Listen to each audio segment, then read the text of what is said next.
Wish করবে? Happy birthday to you নানুমণি। আমি উইশ করে দিয়েছি। তো দেখো আমার নানা ভাই নানুমণির জন্য একটা সুন্দর কেক এনেছে, কিন্তু আনতে আনতে ঘেটে ফেলেছে। বাইকে নিয়ে এসেছে তো সেই জন্য। তো আমি আর নানুমণি মিলে এখন কেক কাটবো, তাই না নানুমণি? হ্যাঁ সোনা, আমি তো তোমার সাথেই কেক কাটবো। এই যে দেখো নানু আর আমি কেক কাটতে যাচ্ছি। তোমরা কি কেক খাবে? আমার কিন্তু অনেক লোভ লাগছে। আমি কিন্তু একটু চেটে চেটে আগে খেয়েছি, কিন্তু কেক খাওয়া তো আমাদের জন্য খুবই ক্ষতিকর। তাই নানু আমাকে বলেছে যে খুবই সামান্য আমার মুখে দিবে, যেন আমি একটু লোভটা সামলাতে পারি।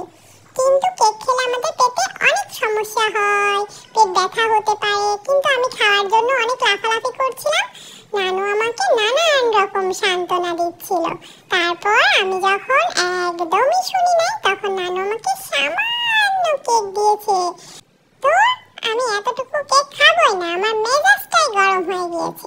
বন্ধুরা, আমার কেন 1 বছর হয় না? আমার কেন জন্মদিন আসে না? মামুনির জন্মদিন আসলো, নানুমণির জন্মদিন আসলো, সামনের মাসে নাকি নানা ভাইয়ের জন্মদিন।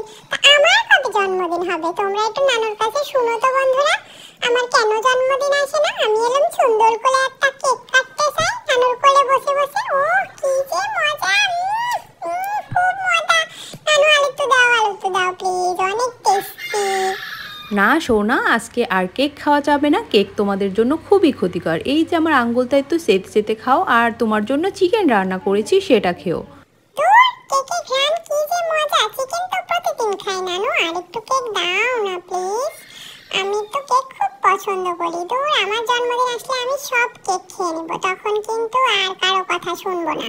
আর নানা ভাই আবার চকলেটও নিয়ে এসেছে। চকলেট তো আমার খুব পছন্দ, কিন্তু বন্ধুরা চকলেট কেক এগুলা জিনিস কিন্তু বিড়ালের জন্য খুবই ক্ষতিকর। তোমরা যেন ভুল করে দিও না। ও দাঁড়াও দাঁড়াও, তোমরা তো আবার এখনই বলবা এইটুকু তোর মাম্মা কোথায়, তোর মাম্মা কেন ছবিতে নাই?